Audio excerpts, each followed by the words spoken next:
resort in the Caesars Canyon golf course with a tennis center for 2,000 seats and many, many attractions. We're very proud of that, and it's a big evening for us in this first round.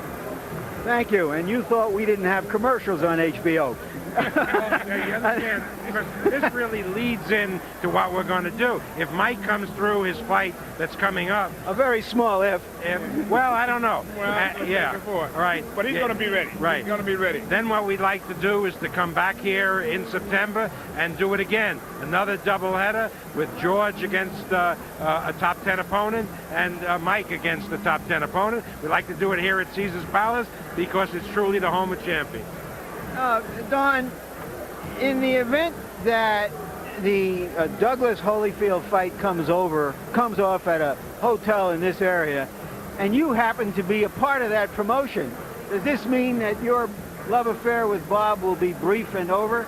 Absolutely not. I think that what Bob and I are doing now is finding out that working together works and establishing a dialogue and communication that enables us to find out what our weaknesses and strengths are, and we complement each other's strengths and have strongly helped support the weaknesses. All right, so we keep working together. All right, explain in your words, in 10,000 words or less, of 8 syllables or less, what is the phenomenon of George Foreman? George Foreman is like a Rip Van Winkle fight. He went to sleep for 10 years, and out of that hiatus, George has come back awesome and devastating, more so than he was before, because now he has a personality to go along with the devastation and the power that he had wreaked before when he was wreaking havoc in the heavyweight division. George is something that makes every man over 40 have a vicarious pleasure in seeing that life begins at 40, and he's the true personification of it. How would a Harvard man put it, Bob? George Foreman, simply put, is the best heavyweight in the world. I don't care if he's 42. I don't care if he's 22. He is the best heavyweight in the world. Now, that's the question on that. That's the one thing that we don't agree on, but we said they got a chance to find out. That's what we can get together and settle it. But also, he's come back such a wonderful person. His humanity, his decency shines through, and that's what enamors him to the public. Not only is he a great, great fighter, but he is a wonderful, wonderful person, a warm human being, and I think everybody out there in America sees that. Thank you, gentlemen. Do you two guys at ringside see that? My first question to Ray is, can anything good come to boxing as a result of Bob Arum and Don King working together? Does that put you at pause just a little bit? The resurrection of George Foreman makes boxing a lot nicer and more acceptable. George Foreman is a breath of fresh air. I want to say that. All right, and you give credit to Arum and King for having created the circumstances under which George can be seen in this particular forum, I take it. George Foreman is a breath of fresh air. Ever the diplomat, Ray Leonard, who does his boxing deals through an independent authority, Mike Trainer. Well, Mr. Arum claims that George is the best heavyweight alive. Do you think he really believes that? Well, I guess by promoting the George Foreman fight, I mean, what should he say? But that's yet to be seen. I mean, you got Buster Douglas. He's the champion. They must beat Buster Douglas first before someone make that claim. There's considerable talk, of course, that the September doubleheader that Arum and King referred to there, which would match Foreman and Tyson once again against a pair of opponents here, is designed by its scheduling to take the thunder away from the now signed heavyweight championship fight scheduled for September 20th at the Mirage between Buster Douglas, the champion, and Evander Holyfield, the #1 contender. What will the public be more interested in? Another Tyson-Foreman doubleheader, assuming that Mike gets past Henry Tillman tonight, or the heavyweight championship bout between Douglas and Holyfield? I think the anticipation relies upon this fight tonight with Mike Tyson. What the intrigue is what's left for Mike Tyson. Does he have anything left? Is there a new Mike Tyson?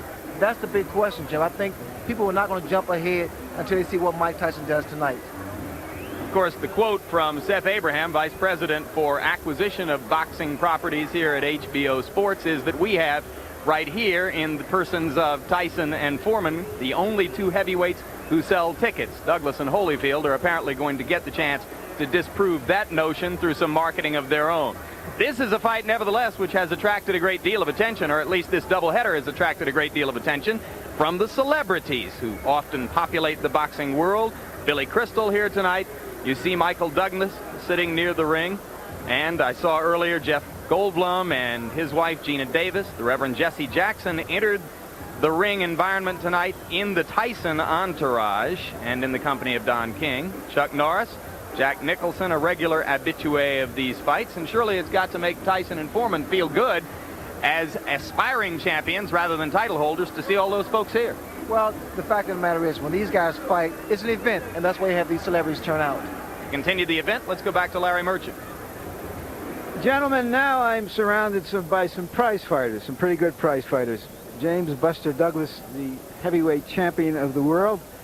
Buster, give us your quick analysis of George Foreman. Do you think he's a real contender, or is he just some kind of a joke being put over the public? No, I wouldn't say that he's a joke by no means. I think he's a worthy contender. You know, he's been out there for some 2 years now on his comeback trail, and he's been winning. Nobody has defeated him, so you would have to consider him as a contender.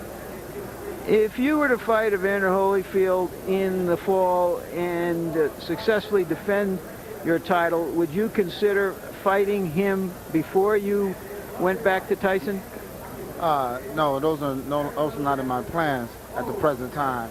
My plans are to fight Evander, defend it against Evander, and then in turn give Tyson a rematch. Now, you look a little bit beefier than you were in Tokyo. You haven't fought in 4 months. I don't know if you've been doing any gym work. How much do you weigh, and when do you start going back to the gym? Well, I opened up gym officially in Columbus, Ohio at Fitness Trend Health Spa the first Monday in June. But I'm right now, I'm carrying about 242 pounds, which is not too bad. And that's about my natural weight, you know, before a fight. So I figure around 15 pounds to take off to be prepared to fight in September. Thank you very much, Buster. And now, Evander Holyfield. Evander, presumably you're going to fight this man in September, but first, you've made some news in the last day or so. You've announced that you're separating yourself from Ken Sanders, your manager, who had been with you since your amateur days. What's that story about? Well, I felt that it was a good business decision for me to go on without him, because I felt that he wasn't working in the best of my interests. So we depart in a good manner. Will he share in your jackpot for fighting Douglas? Yes, I feel that he deserved his share. He's been with me, and he have advised me well in the time. Your quick assessment of George Foreman. You stopped Rodriguez in the second round also. What did you see out there? Do you consider him a real contender? Yes, I do consider him as a contender. He's been out there. He fought 22 fights now. He won them all. He just fought Alison Rodriguez, was the first top 10 opponent. And he went out there and did it in good fashion. You can't take that from him. Well, let me ask you the same question I asked Buster. If you should win the heavyweight championship in the fall, would you go after Foreman, who you might consider an easy opponent for a lot of money, before you defend it against Tyson? No, I would fight the #1 contender. I feel that Tyson's still the #1 contender, and he deserved a shot. Thank you, Evander. Now to you, Jim. Ahead to September 2nd, who do you favor in Douglas Holyfield? Well, I think with Buster Douglas coming off that amazing win over Mike Tyson, he has the edge. He's bigger, he's stronger, and I'll give him the edge. All right, that's another story, and we'll take care of that one in September. Meanwhile, on this night, we have finished with Chapter 1. And now we turn our attention to the darker mysteries involved in Chapter 2. For a look at what lies ahead for young Mike Tyson, it might be instructive first to look back.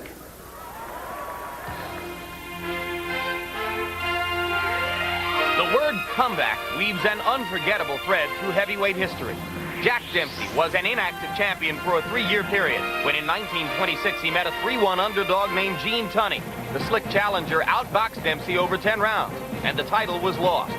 1 year later, after one tune-up for Dempsey, the rematch in Chicago, Dempsey dropped Tunney in the 7th, but the long count saved the champion.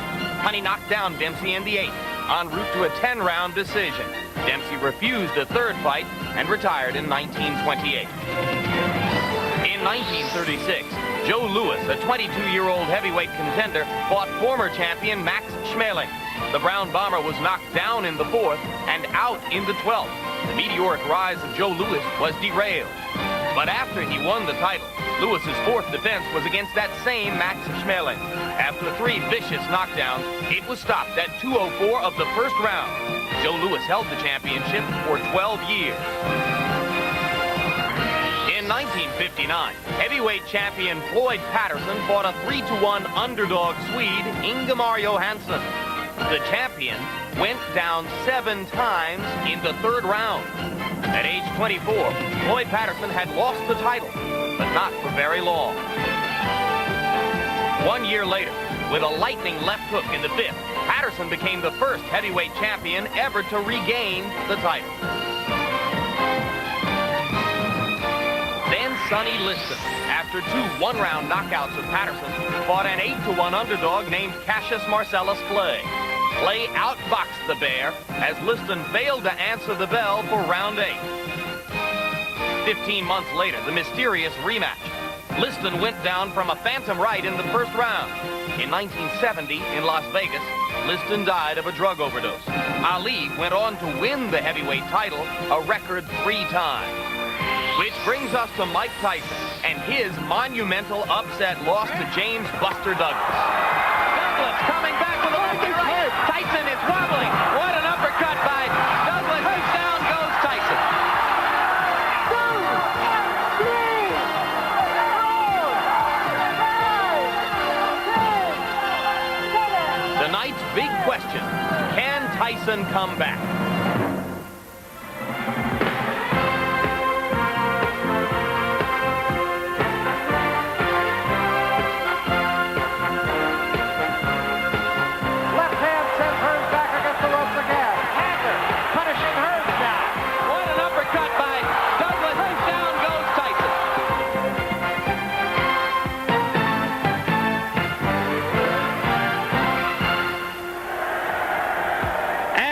We are live from Caesars Palace in Las Vegas, Nevada, where former heavyweight champion Mike Tyson returns to the ring to face Henry Tillman. It's scheduled for 10 rounds. So many great heavyweight champions have lost that title. Now Tyson takes the lonely journey back into the ring after his crushing loss in February.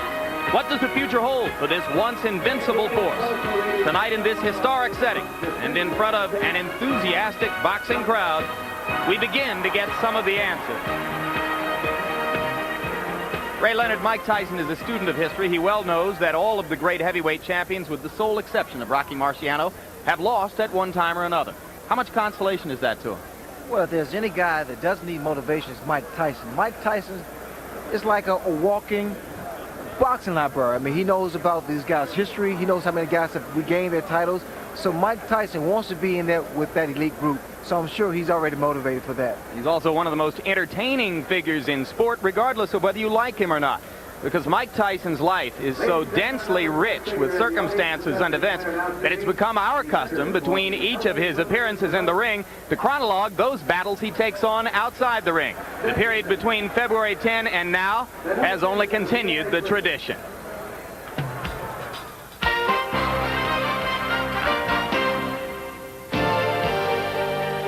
February 10, 1990. For fight fans, a night to remember. For one fighter, a night to forget. Undisputed heavyweight champion of the world, Iron Mike Tyson. The challenger, James Buster Douglas. Another right hand, and now Tyson seems to be wobbling. Mike is not throwing back. Buster Douglas is completely dominating this round with jabs and right crosses. I wasn't focused on the fight. I didn't apply myself. And there's a right hand uppercut, and down goes Douglas. As suddenly as that. Can he beat the count? He got a little overconfident. As far as the count was concerned, I thought definitely that the fight was over. What an uppercut by Douglas. Down goes Tyson. It's over. It's over. Mike Tyson has been knocked out. Let's go ahead and call it the biggest upset in the history of heavyweight championship fights. In the beginning, you have so much life, you have so much to give to the world, you have so much to offer, and you want to offer to everyone, you want to show and prove. And then after a while, you know what I mean, you take it for granted, and everything, you try to do everything instinctively, and then you slip. The heavyweight championship was lost, or was it? 45 minutes after the official decision in Tokyo, there was controversy over the 8th-round knockdown of Douglas. The WBA and WBC withheld their recognition of Douglas. Finally, in New York, Mike Tyson conceded the loss of his titles. I never considered myself a poor loser because I didn't protest. I just gave my opinion on the incident I saw on television. Titles are meant to be won and they're meant to be lost. These things happen. Shortly after, Mike Tyson went back to the Catskills, to the home where Customato had once taken him in. I never thought about the fight once I was home. Never ever thought about it. But I was just not in the mood to hear like, how you doing? Are you okay? Can I do anything for you? No, you can't do a goddamn thing for me. I'm just over here relaxing. I don't want any company. Then isolation turned to despair. On February 21, the former champion was back in New York. His sister Denise had died of a sudden heart attack at age 25. As soon as the fight was over, I hung out with my sister. That's all I was doing. I was hanging out with my sister. Nothing's important in life. Wealth, only thing that's important is health. Everything else is an addition. After the funeral, Mike Tyson was whisked away to Las Vegas. There he lived a Spartan existence, leaving his home only for 2 hours a day at the Golden Gloves gym. No press, no writers, no public viewing of his workouts. As fight time neared, the door was opened, but in mid-May, the door was slammed shut. I'm just telling you, no way. Okay? All right. I didn't go into isolation. Like somebody said, we're not hearing much of you lately. I was like that before. You didn't hear much. You just blew it out of proportion. The ex-champion surfaced at 2 multimedia news conferences in New York and Los Angeles. He seemed a kinder, gentler Mike Tyson. That was a good moment to grab excuse. I got a lot of money to spend before I kill myself. I was 100 to 1 got my ass kicked, not wrong.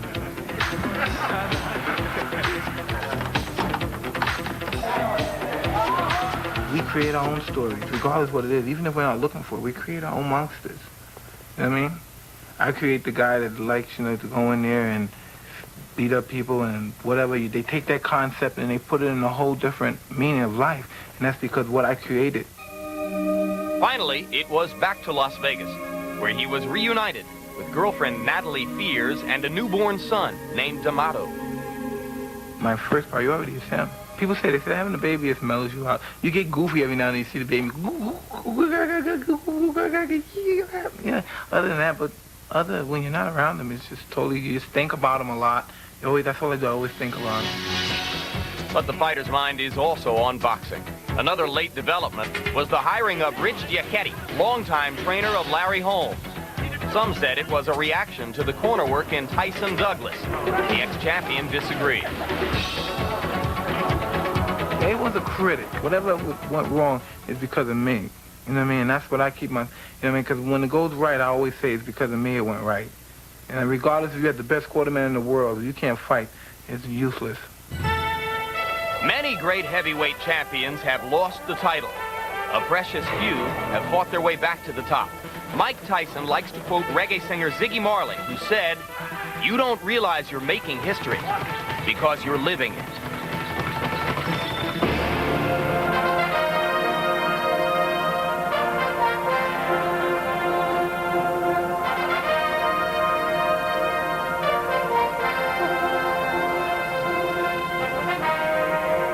And here is one piece of history.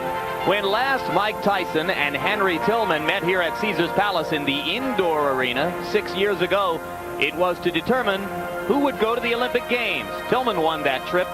Tyson earned a trip back to the Catskills compound of Customato. So much has changed since then.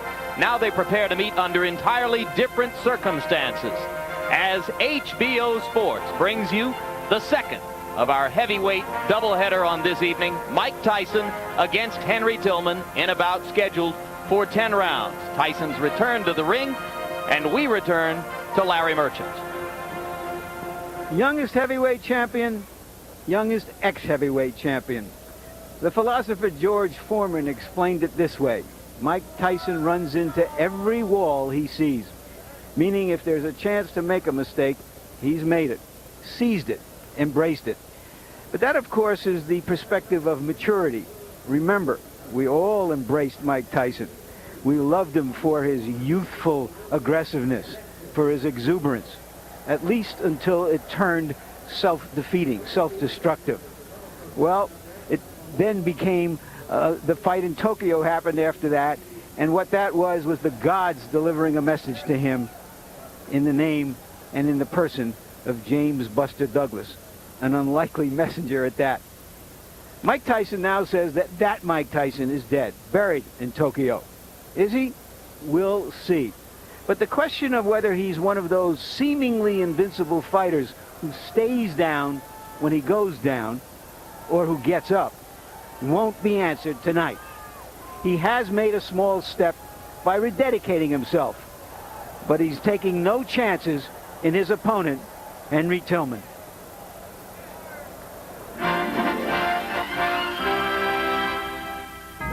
The Watts riots, 1965. Anarchy in the streets. This was Henry Tillman's playground. I was scraped from the bottom of the pan, from just a juvenile delinquent in a youth authority in California, born and raised in Watts, come from, basically a poor family, but a strong, sturdy family that stuck with me through whatever ordeal I came face to face with. And at 21 years old, Henry Tillman was one step away from prison, but he was sentenced to 4 years for armed robbery, result of a craps game gone awry. Over the next 2.5 years in the Wayward Youth Authority, his attitude changed. During that time, Tillman became a certified welder, earned his general education degree, and learned to box. It's a phase that you go through as a child, being raised around those type of environments. Some eventually grow up, mature, and break away, and some never mature and break away. But Henry did break away, and after only 2 years of amateur experience, made the 1984 Olympic team. Proving all the skeptics wrong, he twice defeated a teenager named Mike Tyson. They first met in the Olympic trial. Tyson scored a knockdown, but for the most part, Tillman fought intelligently and used his jab and footwork to stay away from Tyson's bombs. All 5 judges scored the match for the former dead-end kid from L.A. Then 1 month later at the Olympic box office, this time Tyson was clearly more active, and the older fighter seemed listless and detached. Though the scoring was closer, the result remained the same.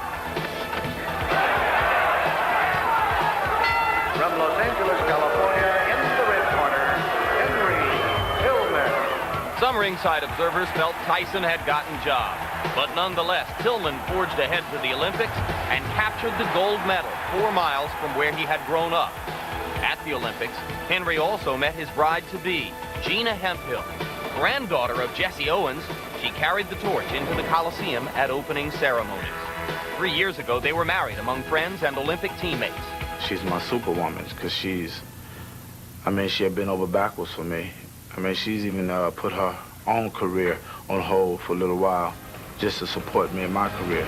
A career that started out with promise, but quickly nosedived when Bert Cooper handed Tillman his first pro defeat. 8 months later, Tillman was battered by his Olympic roommate, Evander Holyfield, a loss that many say took an irreversible toll.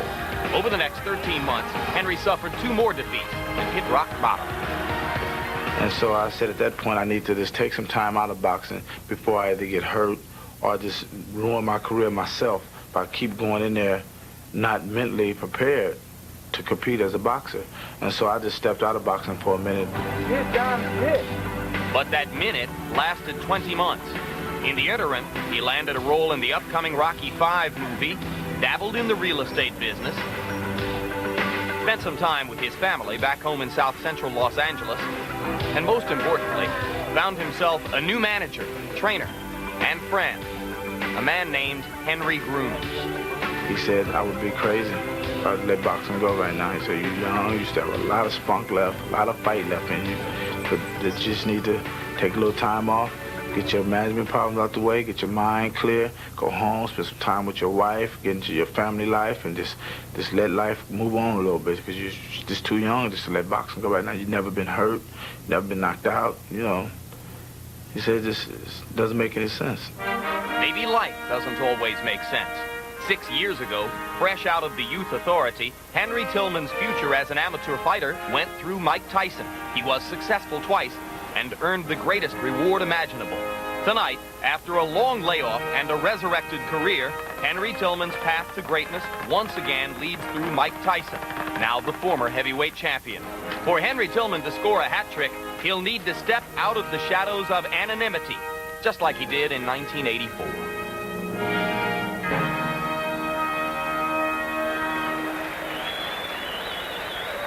Now the Olympic heavyweight gold medalist prepares to enter the ring. You see there his professional record, 24 fights. Included in those 5 years, one 20-month layoff from the sport. Maybe the neatest and most compact phrase I've heard to size up Henry Tillman was issued by the outstanding ABC Sports boxing expert Alex Wallo, who said of Tillman, he has the heart of a warrior, but not the chin of one. Too brave for his own good and his own body. Of course, that statement was made about Tillman at a time when he was fighting as a cruiserweight at 190 pounds. He claims that he is much more resilient and steadier now as a 215-pound heavyweight. Tillman would love to relive those 2 amateur losses he gave Mike Tyson, trying to relive those moments of glory. He's a sweet man who's made something of his life from terrible beginnings, but I'm afraid for this night he's just a frog being fed to a snake. Well, on the bright side, he believes, Larry, that he wrote the blueprint for beating Mike Tyson with his 2 amateur victories over him, and that Douglas merely stole a page from the script with his Tokyo exploit. A lot of people knew the blueprint, having seen those fights, but even forgetting the fact that Mike Tyson is a whole lot different fighter than he was as an amateur, it was only Douglas who could execute the blueprint. In 24 fights, Tillman has won 20 times, lost 4. He's had 14 knockouts of his own. You heard him say in the profile that he has not been knocked out, but he has indeed been the victim of technical knockouts by journeyman fighters like Dwayne Bonds, in addition to outstanding ones like Evander Holyfield. What must Henry Tillman do against Tyson? What must Tyson do to begin regaining his glory? Ray Leonard's tip of the night. Well, when Mike Tyson bobs and weaves, he becomes an illusion. That upper body movement allows him to slip, get inside, and to attack his opponents with those devastating combinations. Speed, combinations, and power is synonymous with Mike Tyson. He must get mean, get aggressive, stay on top of his opponents. Now with Henry Tillman, Tillman needs to box, get inside, throw his punches, and get outside. Stay out of harm's reach. Don't fight Mike Tyson. That's a mistake so many guys have made other than Buster Douglas, who's successful. Don't fight him, box him. Use that ring as much as you possibly can, and you should be able to turn the tables around. And now you see the Tyson entourage beginning to emerge from his dressing room. One of the new faces there, just behind Tyson, just out of the shot to camera right, is Rich Giacchetti, the longtime trainer of Larry Holmes. Tyson's reign of terror over the heavyweight division lasted 3 years and 3 months until February 10 stateside, February 11 in Tokyo, when Douglas took the title away. Care of business. Can't read Tyson's mind here. He doesn't seem quite the eager, intense fellow that he was as a young man, and I guess he shouldn't be. He's not 18, 19, 20 years old anymore, but I think I see a more mature Tyson who wants to take care of whatever business he has tonight. There are some who say, incidentally, that the left eye has never fully mended from the beating it took from Douglas in Tokyo. And as you look at that close-up shot, you can see what appears to be some discoloration under the left eye and some puffiness around the outside of it. Now, Ray Leonard, 4 months have passed. Is it possible that eye hasn't fully healed from what Buster Douglas did with it? He's had adequate time for that to heal and get back to normal. But I'm sure it depends on the type of training he went through, the type of sparring he went through that made that possible again, the swelling. And there are a lot of question marks about that because writers and reporters were not allowed access to Tyson's training session to anywhere near the degree that has been customary before big fights like this in the past.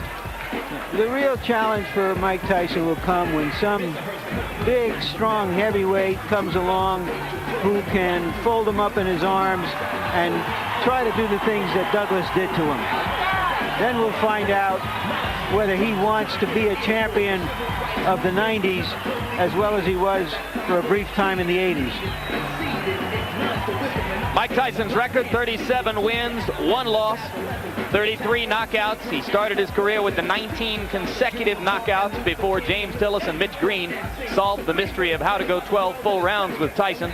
Later, Bone Crusher Smith and Tony Tucker did the same thing.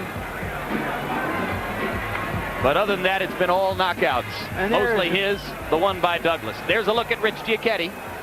Yes, that's the new executive trainer in charge of the team. He was really imposed on Tyson. Tyson didn't want him, but finally he agreed to accept him. And there is Eddie Aliano, the new cut man, known as Eddie the Clot Aliano. And of course, that infamous corner treatment that he got in Tokyo, Tyson, this man won't let anything like that happen again. Tail of the tape for Tyson versus Tillman. You can see that Tillman is much the senior of the two and the taller. Tyson. It wasn't the same against Buster Douglas. My reading of it is that Buster Douglas didn't let him throw as many punches. He kept him busy defending Buster Douglas's punches. In any event, there you see Tillman's activity in the 2 fights that he lost against Holyfield and Cooper, and you can see he throws a lot of punches, doesn't land a lot because he's fleeing as he throws. And there you see the jabs. Tillman will have to throw a lot of jabs. But the plain truth is he doesn't have anything to worry Tyson about. Nevada rules again, 3 judges scoring on the 10-point must. And once again, the most important rule, if one of the fighters goes down 3 times in a round, the fight is over. Let's go back up to Chuck Hull. Ladies and gentlemen, the officials are signed for the next bout of the evening by the Nevada State Athletic Commission. The judges will be Chuck Giampa, Art Lurie, and Dalby Shirley. Your referee is Richard Steele. The next bout of the evening, a co-main event of the night, featuring 10 rounds of boxing in the heavyweight division.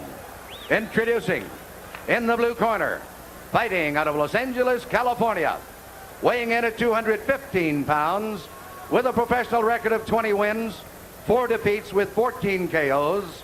He was a gold medalist in the 23rd Olympiad in Los Angeles, California. Ladies and gentlemen, here is Henry Tillman. And in the red corner, from Catskill, New York, weighing 217 pounds. His professional record consists of 37 wins, 1 defeat, with 33 KOs. He is a former undisputed heavyweight champion of the world, Iron Mike Tyson.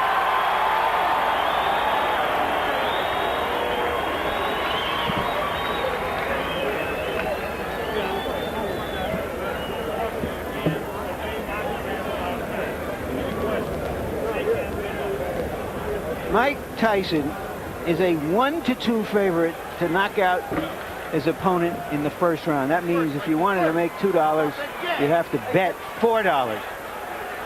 The over-under is 2.5 rounds, the lowest I've ever heard of. That means you can bet on whether the fight goes past 2.5 rounds or less than 2.5 rounds here in Las Vegas.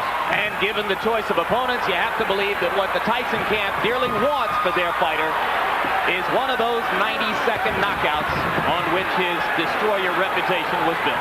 You see what's happening here with Henry Tillman, using the ring, using movement. Mike Tyson, I knew he would charge right at Henry Tillman because he doesn't respect Henry Tillman. But in doing so, he may leave himself open because he's trying so hard to impress. You see the right hand by Henry Tillman. Mike Tyson must be aggressive, but he must be careful, not to rush in there. Now, question, how much does that remind Tyson of the overhead right that Buster Douglas kept stuffing into his mouth in Tokyo? Every time that Tillman lands a punch, it reminds him, it brings back that memory. Mike Tyson is a man with conviction. He wants to be impressive. He wants to impress not only himself, but to the critics and say, Mike Tyson was beaten soundly by Buster Douglas. Tillman's idea, move, box, jab, fast combinations, give Tyson angles. All very well and good. What happens when he gets hit? That right hand of Tillman needs to be close to that chin. He knows when he drops it. Periodically he drops it. Now, Jim, he's doing the right thing, Tillman is. When Tyson comes inside, if he's not going to punch, tie him up. Break his rhythm. Solid right hand by Tyson to the body. Tillman staggers backward. Mike goes at him, and Tillman grabs and holds on.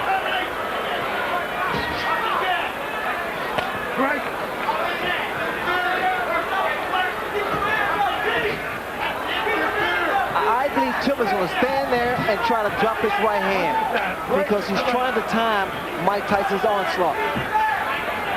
Not that much movement from Tillman now. Tillman missed with an overhand right. Trying exactly as you said he would to drop it in.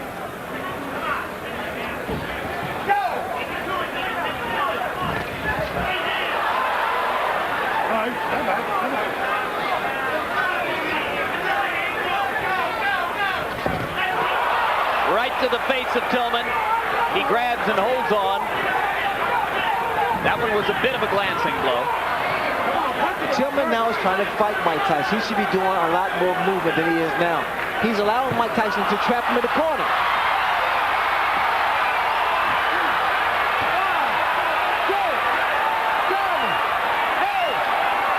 That'll be enough. Surprise! And Tyson rushes to Tillman to help him up, which may not at the moment be the very best idea. There's a huge crowd around the fallen fighter who probably needs a little air.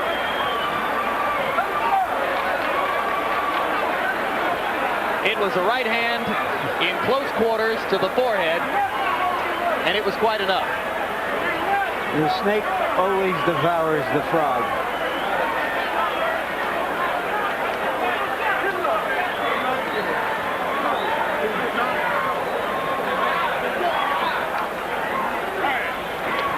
My over-under was 90 seconds. I think it went over. Yeah, I think there are a lot of people who are probably surprised by how far it went. Henry Tillman is not known to take a punch very well. He took one really solid blow earlier in the round and a vicious shot to the body.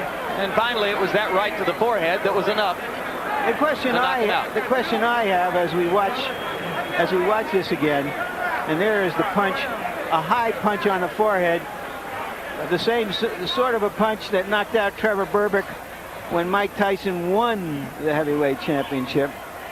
The question I have is whether you can sell another doubleheader like this with a combined 6 or 7 minutes of fighting. Well, if it's Francesco Damiani and Alex Stewart, as appears to be the case in September, those are fighters with better credentials than those of Adelson Rodriguez and Henry Tillman. This is true, but I'm just curious. I don't know whether you can. I'm not saying you can't sell it. I'm just asking whether you can. We came here for a 2-ring circus, and we got it. One more look at the Hail Mary right hand. I know I'm going to land it somewhere here. And Tillman never responded at all to Richard Steele's count. And now let's go up to Chuck Hull for the official announcement. Ladies and gentlemen, the time, 2 minutes, 47 seconds of the first round. The winner by a knockout, Iron Mike Tyson.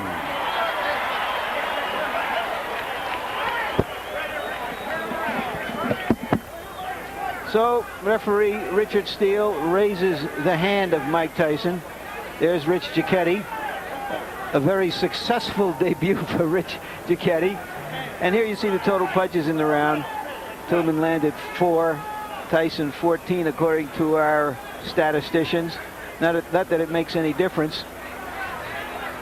If there was any doubt going into this fight, and there wasn't, Tillman landed a hard, clean right on the button of Tyson early in the round.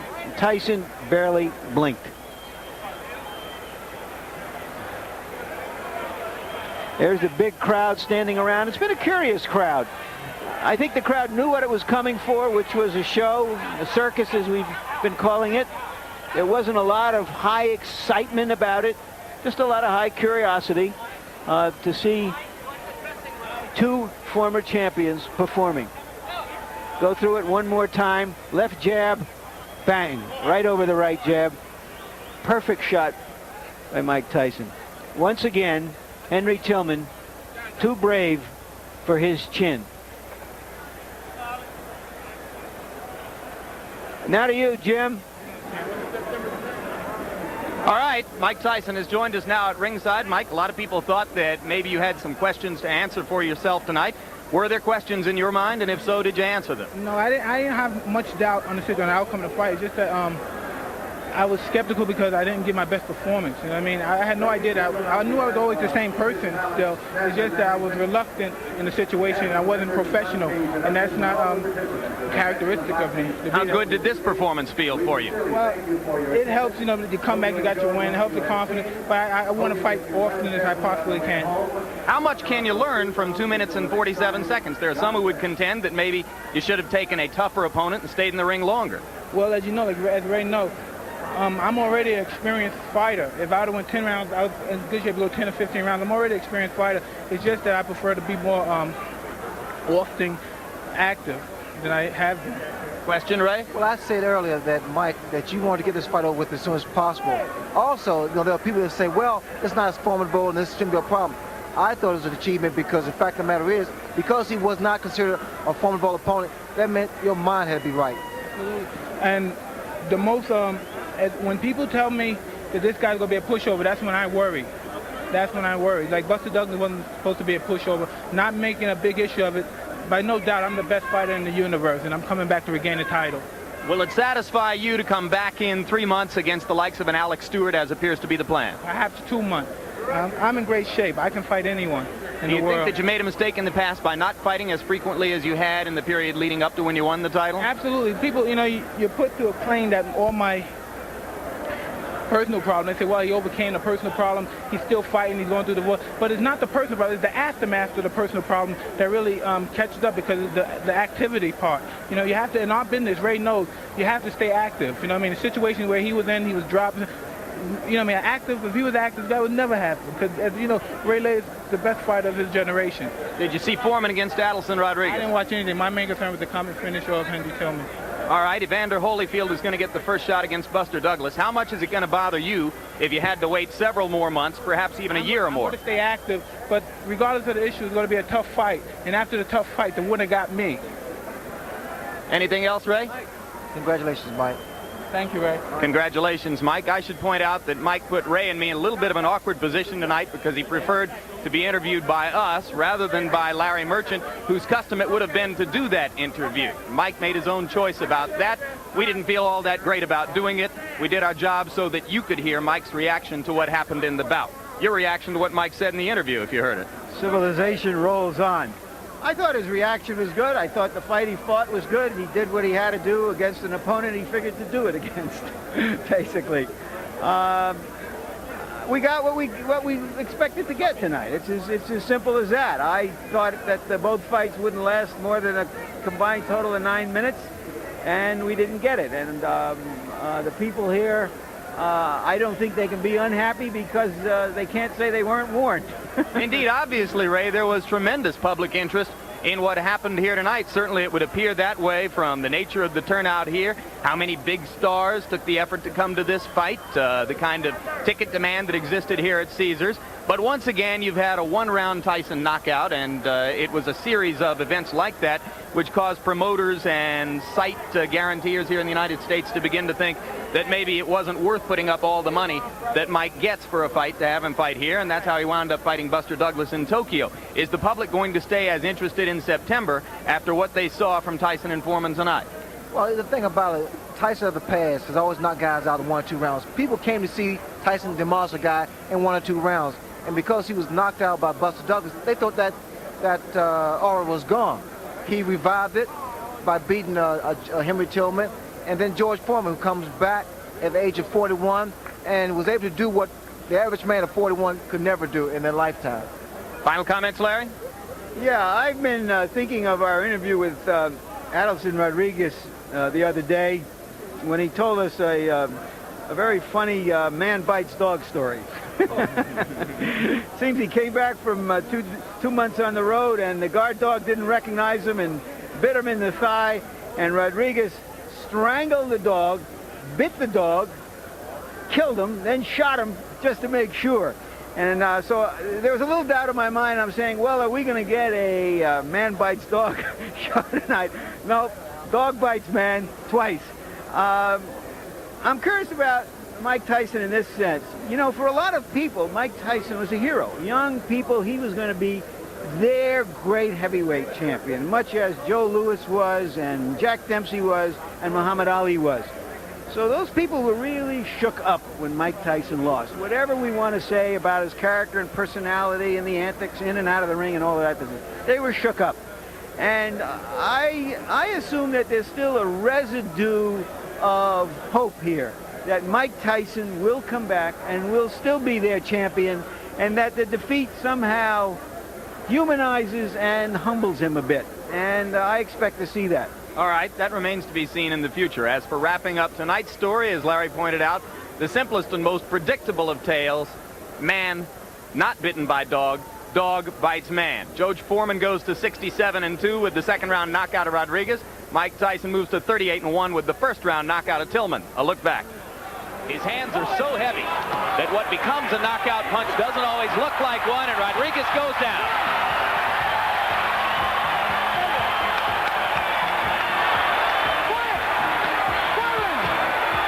That one was a bit of a glancing blow.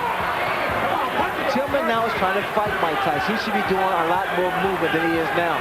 He's allowing Mike Tyson to trap him in the corner.